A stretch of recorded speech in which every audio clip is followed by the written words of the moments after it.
Like Kevin said, my name is Suze Shardlow, and today I'm going to talk to you about communicating and upholding your boundaries. You can find me at Twitter, at Suze Shardlow on Twitter. Please do tweet at me. I would love to hear from you. And also at my website, suze.dev. So just a little bit about me. I'm a software engineer, coding instructor, event MC, and technical writer. I'm currently head of developer community at Redis. Here is a photo of me on my 13th birthday using the computer that I learnt to code on. I am a brown woman, and since that photo was taken, I've worked in a number of male-dominated industries where my boundaries were often crossed, mostly, but not always, by people who didn't look like me. So that's currently the tech industry, previously the police, and the engineering industries and federal government. Feel free to ask me about anything I haven't covered here after my talk. We'll have a little Q&A session. So, no is a complete sentence, and it's often a difficult word to say. So as a result, we end up with situations, environments, tasks, and treatment that we don't want. Setting boundaries helps us to understand and establish our limits. They're essential for our health, but they're useless if we don't enforce them. And it's harder to enforce them if we haven't communicated them. So today I'm going to take you through how to let somebody know they've crossed the line, how to tell them it won't be happening again, and deciding in advance how you're going to uphold your boundary if they cross it. So telling someone they've crossed the line starts way before they've crossed the line. There's a bit of groundwork that you need to do to make sure that you're in a good position to have that conversation. And with any luck, if you've done the groundwork and you're dealing with a reasonable person, you might not even need to have the conversation because they've already got the message. So let's start from the beginning. What is a boundary? So we hear this word a lot, don't we? I've got my boundary, this is your boundary, you've crossed my boundary. But what is a boundary? So it's a line that marks the limit of an area. Same as if you live in a house and you've got a fence, that's the boundary between you and your neighbour. So it's a line that marks the limit of an area, and for personal boundaries, it's a rule that you set to protect various aspects of your life.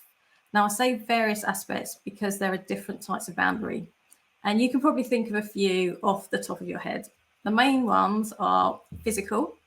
So this is around your personal space, like your home or your bag or your diary, and also about personal touch and how close you're comfortable with allowing people to get to you. Intellectual boundaries, so we're all entitled to our ideas, beliefs, opinions, and values without having them belittled. Emotional, so this is about your feelings and how much information you share about yourself. Material, now these boundaries are about your resources and belongings and who you decide is allowed to use them. And time, so this is one of the most tricky ones and probably the one that we have to deal with the most at work. And it's about how you choose to or need to use your time. And the thing about all personal boundaries is that they're all to do with relationships, and they're all to do with how you're deciding to interact with other people. So what does a healthy boundary look like? So a healthy boundary is about being an assertive communicator. It's about being able to say no. It's about being supportive to other people without risking your own time or well-being. I think, we've all got people in our lives who need help from us, and sometimes it's really hard to kind of stay in that zone of helping them but not getting too drawn in and not allocating your whole life to helping them sort out their life. Being carefully trusting, so deciding who you're going to trust, and being discerning about who you let in. So not letting everybody in to your life, being selective about that and taking a bit of time to think about who they are and whether you want them in your life. And being accepting of conflict. And that's a really hard one. We're quite conflict averse as humans, even though we're part of the animal kingdom, we really don't like it. So let's see what it looks like when you have very leaky or loose boundaries. So if you've got leaky boundaries, you're probably going to be a passive communicator. So if you had healthy boundaries, you're an assertive communicator. You're going to be a passive communicator. You're probably going to be unable to say no. That's quite common. You're going to be too involved in other people's issues because your boundary is leaky. So you're allowing that person to come into the zone that you didn't want them to be in. You're going to be too trusting of too many people too soon. Now, it's not necessarily a bad thing. I think a lot of nice people are too trusting, but it can be quite damaging sometimes. You know, it's good to figure out people before you trust them, I guess. Allowing anyone to get close to you. So again, that's about, you know, being a bit selective about who you're letting in. And you're going to be conflict avoidant because you're conceding all the time. So it goes with being passive and, you know, going with the flow and just allowing stuff to happen to you. So you're going to avoid conflict because you're just agreeing to everything. And I think a lot of the time we don't realise that's what we're doing. So let's see what it looks like when your boundaries are rigid. So we looked at healthy boundaries, now we've looked at leaky boundaries. Now we're going to look like when you go to the other end of the extreme and your boundaries are rigid. So if your boundaries are rigid, you're more likely to be an aggressive communicator. You're unable to say yes. You say no most of the time because your boundary is so rigid. It's like, right, I'm going to stick to that and like, nobody's going to penetrate this line. You're distant from others' problems because you've set this boundary that you're not going to get involved with other people and you're not going to allocate your time to that thing. You're untrusting of others. Again, it's almost like you're living in a bubble. So that line is sort of a very sort of a contained space with just you in it, and you're not letting anybody in, you're not letting anything out. You're distant from other people and you're avoiding conflict again by pushing people away. So I think we can all see bits of ourselves in all three of those different types of boundaries because none of us are perfect. And I definitely know that I can see myself in all three of those different types of boundaries. And sometimes it depends on the situation and the people we're dealing with as to how healthy our boundaries are. And I think that a lot of people find that their boundaries are looser with the people that are closest to them. And sometimes they're not happy with that. They find it easier to be more rigid with people that they have less of an emotional bond with and less history with. But it's also okay to have loose boundaries as long as that's what you feel comfortable with. So, for example, you might be comfortable with oversharing information about yourself. And we've all met people like that. You might be one of them. People like to just, you know, as soon as they meet you, they tell you their whole life story and exactly how they feel about everything. But what you need to remember is how it's affecting the other person and whether your behavior is respectful of their boundaries too. Because just because you're happy to give doesn't mean the other person is happy to receive. So you're oversharing, you're giving. It might be that they're not comfortable with giving, but maybe they're not happy to receive it either. Because it's quite a big thing to take on that amount of stuff from somebody else, isn't it? It's a big responsibility, and it feels like it's a lot of trust they're placing on you. And sometimes it's hard to know how to react to that. So the first thing you need to do with your boundaries is decide what your boundary actually is. And that might seem like a really obvious statement, but sometimes we know that something doesn't feel right, but we don't really know what it is. So to do this, to decide what your boundary is, you need to think about why you want this boundary. What is it about this boundary being crossed that you don't like? And this will help you to feel more certain with believing in the boundary, and it will help you to enforce it. And by the way, it makes me feel uncomfortable, or it's mine, in inverted commas, is a perfectly valid reason which requires no further elaboration. Perfectly valid. If it doesn't make you feel comfortable, or if something's yours and you don't want to share it, then that's perfectly valid. So once you've decided what your boundary is, then you need to define it. So for example, we're going to take the example of you don't discuss your personal life at work. So that's the boundary example that we're going to look at now. I'm just going to take a little sip of water. So you've defined your boundary, which is I don't talk about my personal life at work.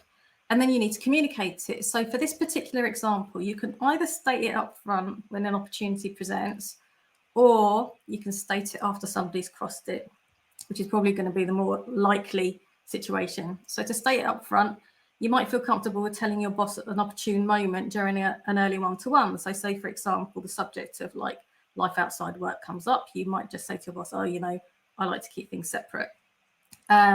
Or if somebody asks you about your family, then you'll just have to tell them after they've crossed the line because they didn't know otherwise. But you can still do that quite early on. So if they ask you anything about, have you got children or anything like that, you can nip it in the bud right there. So to actually enforce that boundary or to communicate that boundary to them, just state the facts. So just say, I don't talk about my personal life at work because I like to keep work and family separate. And if you want to, just change the subject to something else straight away. So you've told them you don't want to talk about that, and then you've moved on. Now, you notice that I use the word because there. I don't talk about my personal life at work because I like to keep work and family separate. I use the word because like it or not, the conversation you're having is a form of persuasion. Now, it is your boundary, but to some extent, you have to persuade the other person that you're serious about it and that it's important to you, because it's your boundary and it may not be a boundary that they personally have. So there's some element of persuasion in there. And we know from studies about negotiation that the word because is valuable.